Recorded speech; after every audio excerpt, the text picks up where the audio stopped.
All right, so let's take a look at an example of how we might try to find the center of mass for an object with a more complicated shape. And so we'll start with still something that's still relatively simple. Let's say we take a piece of sheet metal and just cut a right triangle out of it.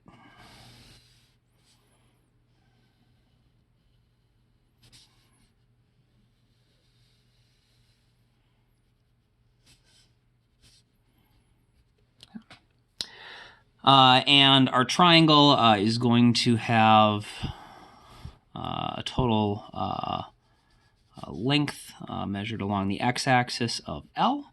It's going to have a height of h. And it's going to have a mass of m. And it'll be made out of like I said, like a sheet of steel or something, so its density will be uniform. If I took a little cubic centimeter, or sorry, a square centimeter out of this section, a square centimeter out of this section, a square centimeter out of this section, each one of those, since they have the same area, would have the same mass because we have a uniform density. So we have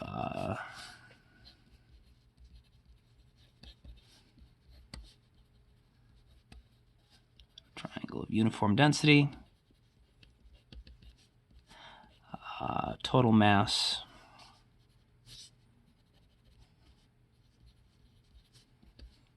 is going to be capital M because that's just our symbol that we use for the total mass.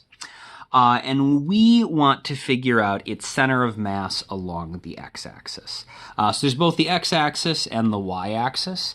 And in both cases, we can see that we can't just use symmetry. If we went into the center side to side in the x direction, you can see if you tried to put the center of mass here, if you tried to balance it there, it's going to flop over to this side. The center of mass is obviously a little bit to the right. Likewise, if we went in the y direction, tried to find the y center of mass, it's not going to be right in the middle either. In this case, if we tried to balance it there, it would flop down on the bottom, because the bottom is more massive. But we're just going to deal with the x direction, and then once we know how to do that, we could do the same thing in the y direction.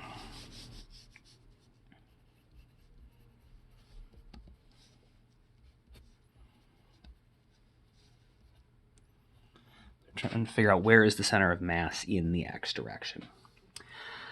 All right, so this is fine. We know how to do this. We know that the x center of mass is equal to the sum of all of the little pieces, if we slice it up, their positions times their masses, divided by the total mass. And so we just need to find a way to calculate all of that stuff. And so the first thing we're going to do is slice our triangle up into a whole bunch of slices, just like we did with our example object in the previous video.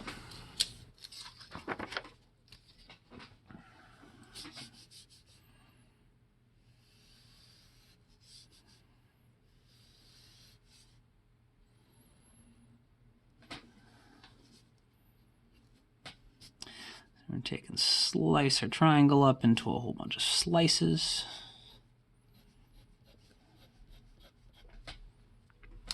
And so we'll take a particular slice.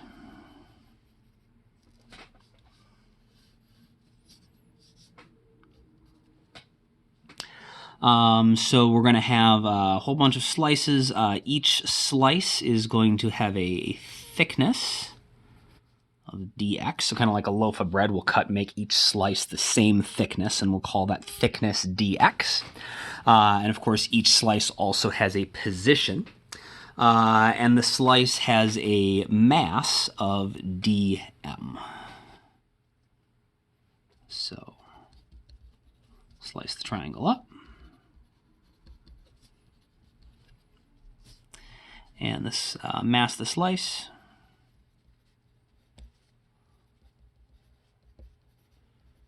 equals dm. And so we know that the center of mass is going to be the integral of all the positions times whatever where the little bit of mass is, divided by the total mass. In this case, we know the total mass was given. We said it had a total mass of m, so we can use that. The positions we can measure, we can see the limits of our integral, because we know the total length we said was L. So, we can give this coordinates. This is going to be 0. This is going to be L. The problem with our integral here is that the limits of our integral are defined by, well, actually we can't do that, right? Because the problem is our limits here would be defined by position. We go from position 0 to position L, but we have mass dm, and so that's going to cause a problem. So we can't really do that quite yet.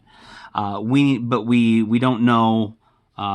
I guess the first piece is going to have approaching a mass of 0, but we don't know the mass of the final slice, and so we can't set up limits for our integral using our boundary conditions for our mass. And so the way we're going to have to deal with this is we have to substitute the mass out for something. And so this is where using density is going to come in.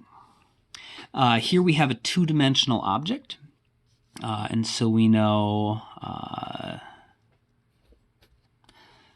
sigma is the mass divided by the area. And so the slice not only has a mass of dm, but the slice is also going to have a little bit of area.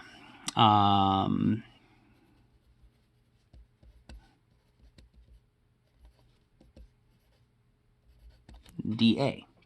And so sigma is equal to the total mass divided by the total area, but it's also equal to, for each individual slice, since we said it has a uniform density, it's just going to be each little bit divided by dA. And so that means that dm is going to be equal to sigma dA. And we can substitute this into here potentially and have a way to deal with this issue where we can't actually solve our integral right now. And so to do that, we need to figure out what sigma is, and we need to figure out what dA is. And so I would actually like you to try this right now. Remember, the total height of the triangle is h. And remember, the total length of the triangle, I've got it marked here, is L. Okay, so the total thing is going to be L. And remember, it has a total mass of m. We said that on the previous page. And so what I would like you to do is find an expression for sigma, and also find a way to express what the area of each individual slice is as a function of its position. Because really the only thing we're varying is where this slice is. And so find a way to describe dA.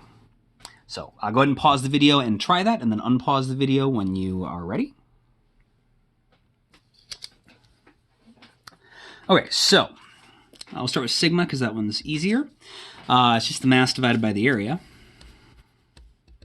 We know the mass is m, because that's what we said it was. And it's a triangle. And so the area is 1/2 the base times the height. So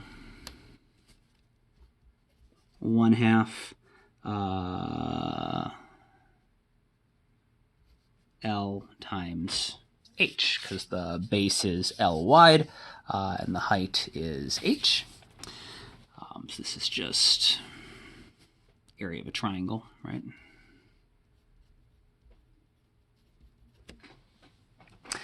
And so we can simplify that, move the 2 up to the top, and so we get 2m over LH is going to be sigma. Okay, so that gives us one thing to use here. The other thing we need is dA. And so to do that, we can think of, each slice is basically a rectangle. And as we get smaller and smaller slices, that rectangle becomes a better and better approximation. So this is one of the original approximation methods that you would have learned to use in calculus. And we can figure out the integral assuming each one of these is actually like a little rectangle. And so that's going to simplify finding the area. Because we know that the area of a rectangle is just the base times the height. And so dA is going to be the area of the slice, which is going to be the width times the height of the slice. Width. And so the width is just dx.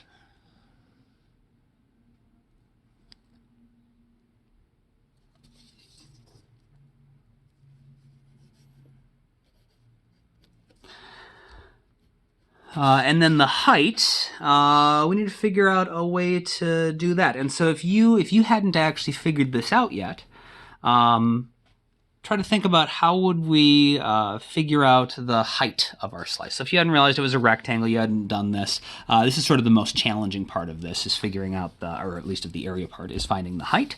Think about how we could use our variables to calculate the height, and go ahead and fill in the rest of this expression. Pause the video, unpause when you're ready.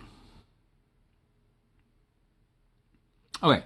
So, if we look at this sort of as a graph, we can see this is just a line with a slope of m. And so the height along any position, which is what we're looking for, we could just do y equals mx plus b.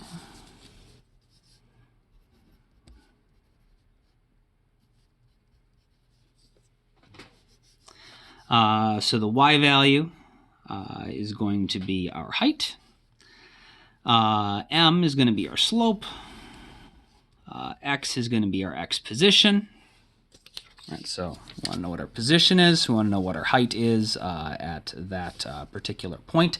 I guess I have h here as the overall height, so maybe I don't want to actually just use lowercase h. We'll call that the height. We need the slope, and then our y-intercept, because our triangle just comes down to the origin here. If we set up our axis right here, that's going to be plus 0. And so the slope, of course, is just the rise over the run. So the rise is little h, the run is L. And so we're going to get the height is equal to the slope, h over L, times the position x plus nothing.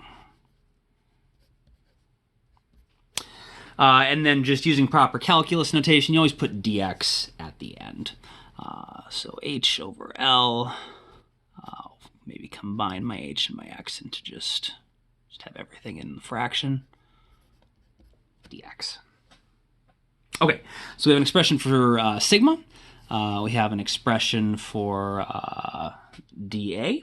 And we're going to take and substitute those into our expression for dm.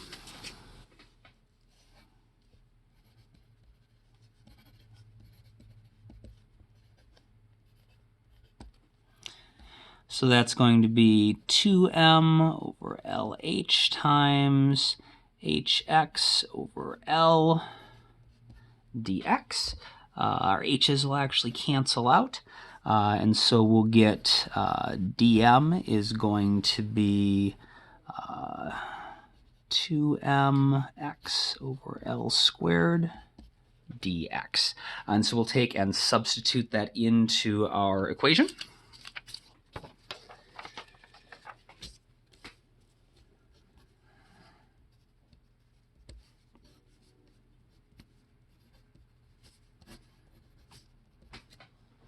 So you got to add up all the positions times dm, which we figured out was 2mx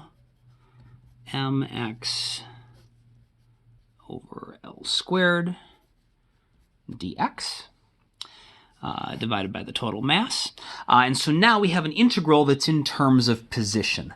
And this is going to work a whole lot better for us because we actually do know what our limits of integration are with respect to the x-axis. We know the total thing has a length of L, and so we can start at position 0 and go to position L, and that'll be our integral. So go ahead and evaluate that, please. Pause the video, unpause when you have your answer.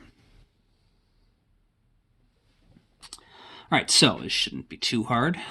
We can combine our like terms, move all of our constants out to the front. So we can move 2m over L out to the front. X times x is going to be x squared dx. This whole thing is divided by m. That means our masses are actually going to cancel out. So it turns out that the position of the center of mass is not going to depend on what the total mass of the triangle was. As long as it's uniform, it's going to be in the same position. So the same shaped triangle made out of steel or aluminum, or both made out of steel but different thicknesses of steel sheet, as long as it has a uniform density, turns out the total mass doesn't matter. Center mass is always going to be in the same spot.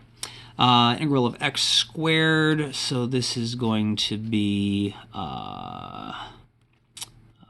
going to be what, x, we have an L, this is L squared, it's going to be, don't want to lose anything. So it's going to be x cubed over 3, evaluated from 0 to L. So, have I lost anything now? 2 mx over L squared, 2m over L squared. Cancel out our m's, 2 over L squared. Okay, yep, that's right. So this is going to be 2 times, this will be L cubed over 3 over L squared. Of course, minus 0, that doesn't going to change anything. And so we can cancel out our L squared and 2 of our 3 L's on top. And we're going to get 2/3 L is going to be the x center of mass. And so what that means, if we go back to our original triangle here, the center of mass is going to be 2/3 of the way over from the pointy bit. The center of mass is going to be sort of along that line. Or you could think of it as being 1/3 of the way from the big end. In order to write the equation for the slope to find the height, it's easier to set the triangle up like this, but I at least usually think it's easier to think of it's 1/3 of the way from the big end. But either way, it's got to be along that line. And actually, you can see in the y direction, it's the same thing. We could divide the y direction into thirds, and we would figure out that our center of mass is right there. You might actually notice that if we were to do sort of the same thing using this side, it appears to actually be 1/3 of the way over from this side as well. And so this actually should apply to not just a right triangle, but any like we don't just need like a straight edge on a right triangle. Like we can use any edge on the right triangle. And so maybe we can use that for any triangle. And that actually turns out is the case. So the center mass for any uniform triangle is always going to be 1/3 of the way from the edge. You can, for an isosceles triangle, or not an acute triangle,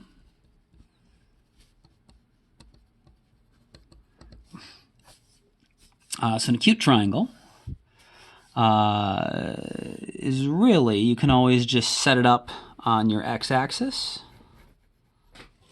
like this, where you have your x-axis running perpendicular to one of your sides, in which case it's really just a pair of right triangles, in which case each one of them is still individually going to have the x center of mass 1/3 of your length L over. And so for an acute triangle, the x center of mass is still going to be 1/3 of the way from the big end, 2/3 of the way from the little end, because each individual piece, both right triangles, would have the center of mass there. If you have a right triangle, you notice the height canceled out in our equation. The height of the right triangle doesn't matter. And so any right triangle, it's going to work. Any acute triangle. To get an obtuse triangle,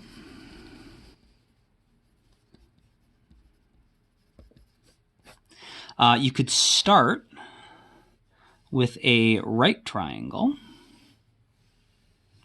and then you remove a slice, right? And you're left with this acute triangle.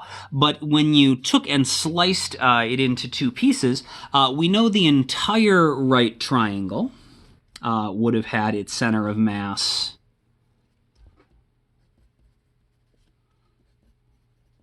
right there.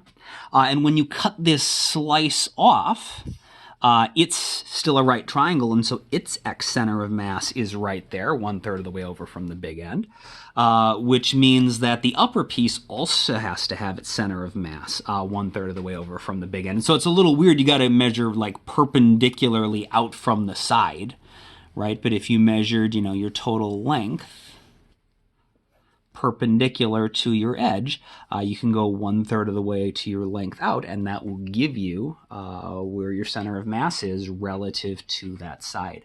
And so we can actually figure out where the center of mass for any triangle is. It's always going to be 1/3 of the way up, measured perpendicular from any side.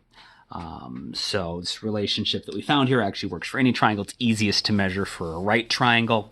Important to note on an AP test, if you were asked to find or prove that the center of mass of a triangle is something, or if you asked to find it or derive it or whatever, you cannot just skip to the answer being this. This is an important relationship to know. It's good for checking your work. But if you are actually asked to show how to calculate the center of mass, you would have to be able to set this up and go through this process. And of course, they could give you other shapes as well. And so it is not just enough to memorize the answer. You have to know how to do the process itself.